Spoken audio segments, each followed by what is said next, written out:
नमस्कार। तबसरा आज दोपहर तक में एक बार फिर आपका स्वागत है और मैं हूं दर्शपाल गुप्ता और मेरे साथ है वरिष्ठ पत्रकार सतीश वर्मा जी। सतीश जी, 24 की बिचकी विसात जी 26 बनाम 38 और इन तमाम कोशिशों के बीच में क्या सोचते हैं जम्मू कश्मीर के नेता, इस पे चर्चा करेंगे। राहुल के मानहानि मामले में जो 21 को सुनवाई होगी, सबसे पहले हम बात करते हैं। आज एक बड़ा इंपॉर्टेंट दिन है। बिल्कुल बिल्कुल। आज 24 की विसात बिछ गई है। एक तरफ से एनडीए ने आज मीटिंग बुलाई है दिल्ली के अंदर, उनके 38 जो गुट हैं उनके साथ उनकी एक लिस्ट जारी की है 38 गुट की। अशोका होटल में मीटिंग है वहाँ पे। और दूसरी तरफ जो है अपोजिशन जो है, विपक्ष ने 24 पार्टियों की मीटिंग जो है बेंगलोर में बुलाई गई, उनसे बात हो रही थी।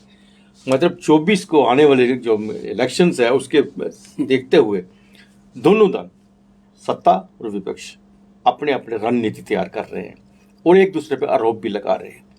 जहाँ तक सत्ता पक्ष का सवाल है, वो सबको भ्रष्टाचारी बता रही है। ये 24 के 24 सारे के सारे भ्रष्टाचारी बेंगलोर में इकट्ठे हुए हैं, पटना से रवाना हुए बेंगलोर पहुंच गए हैं। और विपक्ष कह रहा है कि इन्होंने कॉन्स्टिट्यूशन की धज्जियां उड़ा दी हैं। हर जगह इस वक्त इंसान को नीचा दिखाया गया है और जो पावर का नाजायज फायदा उठा रहे हैं, ये आरोप आपस में लगा रहे हैं। अब यही देखना है कि आने वाले दिनों में, चूंकि भारतीय जनता पार्टी भी अपना कुंबा जो है बड़ा बढ़ाती जा रही है। पहले एक वक्त था कि जब कहते थे हम अकेले ही काफ़ी हैं, एक ही सब पे भारी है। अब आहिस्ता आहिस्ता आहिस्ता करके पुराने एनडीए जो है सबको इकट्ठा किया जा रहा है। और दूसरी तरफ से पक्ष भी कोशिश कर रहा है कि किसी ना किसी तरीके से एनडीए को सत्ता से दूर किया जाए। नहीं, आप ठीक कह रहे हैं। देखिए, आज का दिन हालांकि बजरंग बली का दिन है और ये वही जगह है कर्नाटक जहाँ पर बजरंग बली के नारे लगाए गए और वोट डालने की अपील की गई थी, लेकिन जीत जो है वो कांग्रेस के हाथ में आई। आपने ठीक कहा कि पिछले कई दिनों से एक स्टोरी बात कही जा रही है बार बार सत्ता पक्ष की ओर से, खासकर नड्डा, पीएम मोदी, गृह मंत्री अमित शाह, कि ये भ्रष्टाचारियों का एक जमावड़ा है।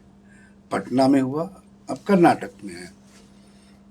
वहीं वो विपक्ष जो है, वो जिसको खड़गे साहब अगुवाई कर रहे हैं और नीतीश कुमार ज्वाइंटली, उनका आरोप है कि ये संविधान की इन्होंने धज्जियां उड़ा दी हैं और महंगाई, बेरोजगारी और रक्षा नीति भी इनकी डामाडोल है।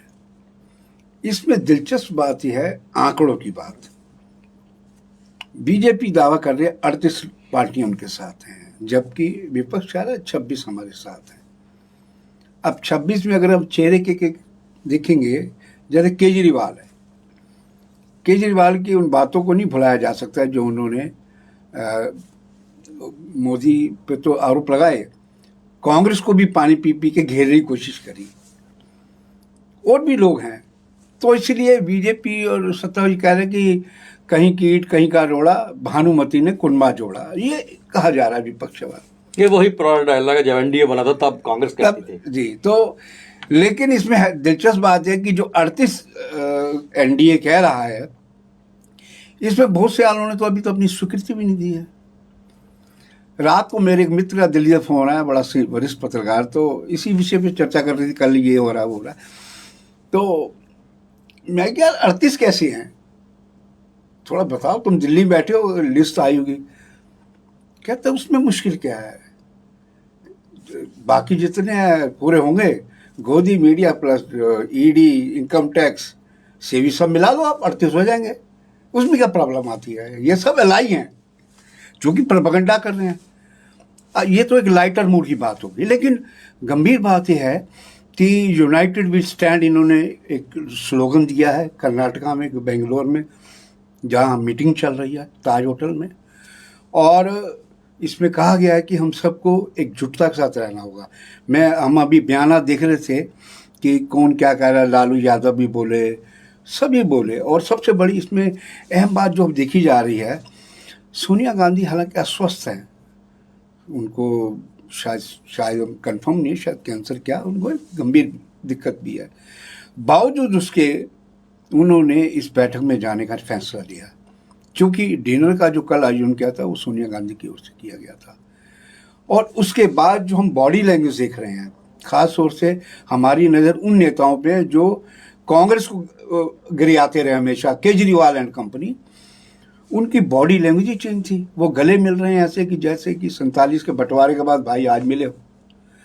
तो ये देखा जा रहा है कि जो विपक्ष है, एक चीज़ है, विपक्ष की लाइन लग रहा है कहीं ना कहीं इनका जो सामंजस्य है, जो कोऑर्डिनेशन है, वो लग रहा है नीतीश कुमार और खड़गे चला रहे हैं, तरीके से चला रहे हैं। लेकिन अभी बहुत सी चेतावनी, अभी इन्होंने भारत नाम एक तय किया कि आखिर जैसे यूपीए था, जैसे एनडीए है, आखिर अगर मोर्चा बनता है तो आखिर वो किस नाम से पुकारा जाएगा। केवल इतना ही नहीं, चूँकि ये भी फार्मूला दिया है कि एक एक मुकाबले एक आदमी। ममता बनर्जी की कहते हैं काफ़ी लंबी बात सोनिया गांधी से अलग से हुई है। वो क्या हुई है, चूँकि आपको मालूम, सबको मालूम है किस प्रकार ममता बनर्जी ने कांग्रेस पे कटाक्ष किए, बड़े बड़े हमले किए। उसने अखिलेश ने कहा कि बीजेपी और कांग्रेस एक सिक्के के दो पहलू हैं, वो भी वहीं पहुंचे हुए हैं। तो ये तमाम जो नेता हैं, अभी लग रहा है कि अभी ये दूर की कौड़ी है, समय कम है, अभी ये तय करना है कि इनको आखिर क्या फ्रंट का नाम दिया जाएगा, आखिर वो मैकेनिज्म क्या तैयार किया जाएगा कि मान लीजिए जैसे यूपी है, यूपी के अंदर बीजेपी से जो सीधा मुकाबले में दिखाई देती है वो सपा दिखती है। और मायावती तो गौण है, मायावती का कहते कि जो उसका अपनी सजातीय वोट है प्लस मुस्लिम, उस विषय को लेकर वो अभी साइलेंट है, गौण है बिल्कुल। वो किधर रुख करेगा ये देखने की बात होगी। लेकिन जिस तरह चिराग पासवान है, ये सबको मालूम है कि उसके चाचा को जिस प्रकार मंत्रिमंडल में लिया गया, इसको अकेला छोड़ दिया गया, या अकेला सांसद रह गया। चूँकि रामविलास पासवान जो उनके पिता थे, उनका वो मौसम विज्ञानी भी माने जाते थे, देखते थे सत्ता किसकी आ रही है चल देते थे। लेकिन इतना जरूर कि जो इनके कास्ट का वोट है, जिस ये जाति से आते हैं, वो दलित से भी कैटेगरी में आती है, तो उसका एक बहुत बड़ा वोट बैंक है। तो लगता है नड्डा, मोदी और शाह की नज़र उस वोट बैंक पे है। लेकिन देखना ये होगा कि चाचा भतीजे की जो लड़ाई है बिहार के अंदर, ये क्या गुल खिलाती है। लेकिन इतना जरूर है कि जिस प्रकार वो वीआईपी पार्टी के एक सहनी हैं, सहनी, तो मल्ला वगैरह ये लोग, तो इनका क्या स्वरूप बनता है, ये अपने बिरादरियों के अंदर कितना वोट दिला पाते हैं। जो 38 हैं, इनमें से तो कई हैं जिनका एक भी सांसद नहीं है, जो डिटेल आ रही है सामने। तो देखना दिलचस्प होगा कि आने वाले दिनों में, अभी तो बैठ के और होनी है और आरोप लगेंगे, इन पर आरोप लगाया जा रहा है विपक्ष पे कि ये भ्रष्टाचारियों का जो मामला है, वो कह रहे हैं इन्होंने संविधान की धज्जियाँ उड़ा दी हैं, लोकतंत्र खत्म कर दिया। अब ये आरोप प्रत्यारोप तो अब एक्सट्रीम पर जाएगा ऐसा लग रहा है, क्योंकि अभी शुरुआत है। और हमें सबको मालूम, हमें ये नहीं भूलना चाहिए कि आप जैसे कहा कि एक अकेला सब पर भारी, और इस बीच 9 साल में वो गुरुदत्त की फिल्म आई थी ना, बिछड़े सब बारी बारी, तो सब बिछड़ते गए। आज कम से कम इतना जरूर है, इन लोगों को भी एहसास हो रहा होगा शायद, जैसे कि जानकार कहते हैं कि जिस प्रकार अपोजिशन ने 26 का अपना एक गुट बनाने की कोशिश की है, तो जो लोग उधर जा रहे हैं एनडीए में, उनको भी लग रहा है कि उनकी अब थोड़ी कीमत पड़नी शुरू हो गई है। हमारे पड़ोसी राज्य अकाली दल में तो शायद अभी तो कुछ निर्णय हमारी जानकारी में नहीं है, हो सकता है शाम तक आ जाए, हो सकता है उनमें से चले भी जाएँ, चूँकि ऐसी जानकारी मिल रही हैं कि सूत्र बता रहे हैं जो दिल्ली के, कि उसमें संघ बड़ी भूमिका ले रहा है और वो चाहता है कि पंजाब में अकालीस के साथ पैक्ट हो, लोकसभा चुनाव में सीट शेयरिंग हो जाए। और उस नाते हम समझते हैं कि अकाली लाजमी तौर पर एनडीए में आएंगे। हो सकता है उनकी एक झिझक जिसे कहा जाए ये है कि किसान आंदोलन को लेकर जो 3 बिल आए थे, उसमें कहीं अकालियों को, क्योंकि हरियाणा, आपका पंजाब और वेस्टर्न यूपी, राजस्थान, ये कई स्टेट ऐसी हैं जो कि किसानों कृषि प्रधान देश है, तो बहुत से प्लस माइनस पॉइंट देखे जाएंगे। उसके अभी शुरुआत है इनकी, तो लग रहा है कि अभी बहुत सी मीटिंग्स बिल्कुल अभी बहुत दौर चलेंगे और बहुत से आरोप भी एक दूसरे पर लगाया जाएंगे।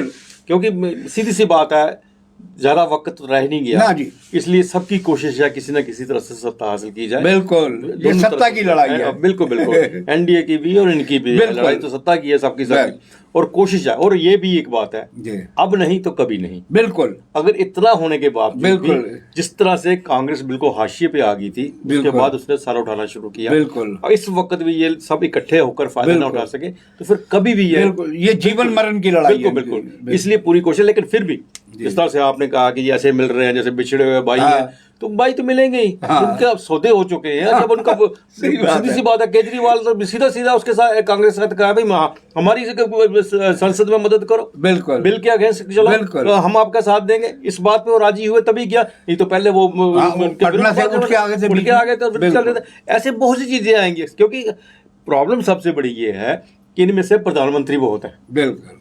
सबसे बड़ी बात लेकिन ये। आज उसने मना कर दिया। कांग्रेस ने खड़गे ने कहा कि कांग्रेस का कोई प्रधानमंत्री कैंडिडेट नहीं है। खड़गे ने आज कहा सबकी मीटिंग के अंदर, वो चला भी रहे हैं।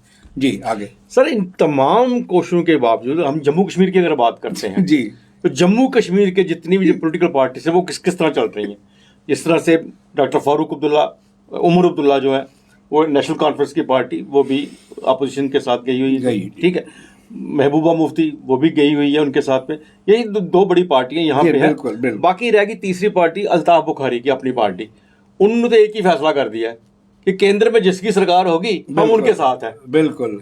इस वक्त तो बीजेपी की सरकार है, वो बीजेपी की भी पार्टी मानी जा रही है। बिल्कुल। वो कल को अगर कांग्रेस की आएगी तो कांग्रेस के साथ चले जाएंगे। उनका एक ही कहना है, हम तो केंद्र की सरकार जिसकी होगी उनके साथ चलेंगे। बिल्कुल। देखिए, मतलब बड़ी दिलचस्प बात है कि ये जो यूपीए का घटक दल, अभी तो नाम रखेंगे भारत, इसमें दो पार्टियों को जम्मू कश्मीर से न्योता दिया गया। ये बड़ी बात है।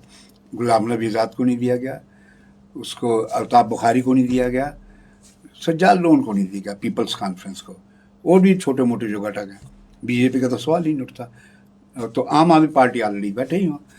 तो कुल मिलाकर देखा जाए तो लगता है कि ये जो विपक्षी घटक जो मोर्चा बन रहा है, उसमें जम्मू कश्मीर के हवाले से इस ग्रुप में तीन बड़े प्लेयर हैं, कांग्रेस, पीडीपी और एनसी।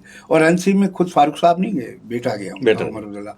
और दोनों की बाइट सुन रहे थे हम, महबूबा मुफ्ती और उमर अब्दुल्ला। उनका यही कहना था कि पिछले 9 साल में संवैधानिक संस्थाओं को ध्वस्त किया गया है, बेरोजगारी पे कोई नहीं बोलता, महंगाई पे नहीं कोई बोलता, और जम्मू कश्मीर को तो इन्होंने ख़त्म सा कर दिया। बड़े गंभीर आरोप वो लगते हैं पॉलिटिकल लोगों की आदत लगाना। तो कहने का लब्बल है कि उनका तर्क ये था कि हम इसलिए आए हैं लोकतंत्र को बचाने। लेकिन अब देखना है कि लोकतंत्र असलियत तब सामने आती है जब चुनाव घोषित होंगे यहाँ विधानसभा या लोकसभा के। जब सीट शेयरिंग की बात आएगी तब पता चलेगा लोकतंत्र पार्टी का खतरे में है या देश का खतरे में है। बिल्कुल सही कहा, क्योंकि सीधी सी बात है, अभी हम लोकसभा की बात कर रहे हैं जी, असली पता तो इनका चलेगा विधानसभा में। बिल्कुल। लोकसभा की जितनी ज्यादा सीटें तो है ही नहीं यहाँ, बिल्कुल। तो उसमें से सबको पता है जम्मू के अंदर किसने, कश्मीर के अंदर किसको मिलनी चाहिए, वो बड़ी बात नहीं है आपस में डिस्कस कर रही। लेकिन सवाल सबसे बड़ा होगा जिस वक्त यहाँ पे विधानसभा के चुनाव होंगे, तब पता चलेगा पार्टी कितनी अपने साथ में। सीजी राहुल गांधी के जो मानहानि का मुकदमा चल रहा था, उसके मामले की सुनवाई के लिए सुप्रीम कोर्ट में अर्जी दी थी।